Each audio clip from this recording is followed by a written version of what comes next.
सन 1980 में उड़ीसा में बड़ा भारी अकाल पड़ा था। अन्न के लिए लोग भूख से मर रहे थे। एक परिवार में एक पुरुष, उसकी स्त्री और 2 बच्चे थे। जब तक हो सका उन्होंने घर में रखे अन्न से ही प्राणों की रक्षा की। जब भोजन के लिए घर में कुछ भी न रहा और कहीं मजदूरी भी न मिली तो उस आदमी को बड़ी ग्लानि हुई। उससे अपने बच्चे व पत्नी भूखों मरते नहीं देखे जा सके। वह उन्हें छोड़कर कहीं चला गया। बेचारी स्त्री ने घर के बर्तन, कीमती सामान बेचकर कुछ दिन तो काम चलाया और बच्चों का पेट भरा, परंतु जब सामान समाप्त हो गया तो वह दोनों बच्चों को लेकर भीख मांगने निकल पड़ी। भीख में जो कुछ भी मिलता था उसे पहले बच्चों को खिलाकर बचा हुआ खुद खा लेती थी और यदि कभी कुछ नहीं बचा तो पानी पीकर ही सो जाया करती थी। कुछ दिनों के बाद वह स्त्री बीमार पड़ गई। अब उसका 10 वर्ष का बड़ा लड़का भी भीख मांगने जाने लगा, लेकिन उसे भीख में जो कुछ मिलता वह कम होता था। उसे तीनों का पेट नहीं भरता था। जब बड़ा लड़का भीख मांगने जाता था तब उसकी माता ज्वर से बेसुध पड़ी रहती। एक दिन छोटा बच्चा भी भूख से मर गया। बड़ा लड़का जो कुछ भीख में पाता था अपनी माता को खिला देता था।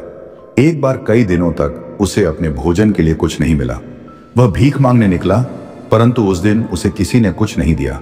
दोपहर के बाद वह एक सज्जन पुरुष के घर पर पहुंचा। उस घर के स्वामी ने कहा, मेरे पास थोड़ा सा भात है, तुम यदि यहां बैठकर खा लो तो मैं तुम्हें वह दे दूंगा। लड़का बोला, महोदय, मेरी मां बीमार है। कल दोपहर बाद से उसे कुछ भी खाने को नहीं मिला है। वह मेरा रास्ता देखती होगी। आप दया करके मुझे 2 मुट्ठी भात दे दीजिए, मैं ले जाकर अपनी माता को खिला दूं। उस मनुष्य ने कहा, भात बहुत थोड़ा है, तुम्हारा पेट भरे इतना भी नहीं है। तुम यहीं बैठकर खा लो, ले जाने के लिए मैं नहीं दूं। लड़के की आंखों में आंसू भर आए। वह स्वयं कई दिनों का भूखा था। भूख के मारे उसे चक्कर आ रहे थे। उसे चला नहीं जाता था। उसके घ्राण निकलने वाले ही थे, लेकिन उसे अपनी माता की ही चिंता थी। उसने कहा, मेरी मां जब अच्छी थी मुझे खिलाकर अपने आप बिना खाए रह जाती थी। अब वह बीमार है, मैं उसे बिना खिलाए कैसे खा सकता हूं। लड़के की मात भक्ति देखकर वे सज्जन बहुत प्रसन्न हुए। वे उसे देने के लिए भात लेने घर में गए, लेकिन जब लौटकर बाहर आए तो उन्होंने देखा कि लड़का भूमि पर पड़ा है और भूख के मारे उसके प्राण निकल गए हैं। उस बालक ने माता को अन्न दिए बिना भोजन नहीं स्वीकार किया, जबकि भूख के कारण उसके प्राण ही चले गए। धन्य हैं ऐसे माता पिता के भक्त बालक। कैसी भी महान विपत्ति क्यों न आए, हमें अपनी माता की सेवा से बड़ा को धर्म नहीं है।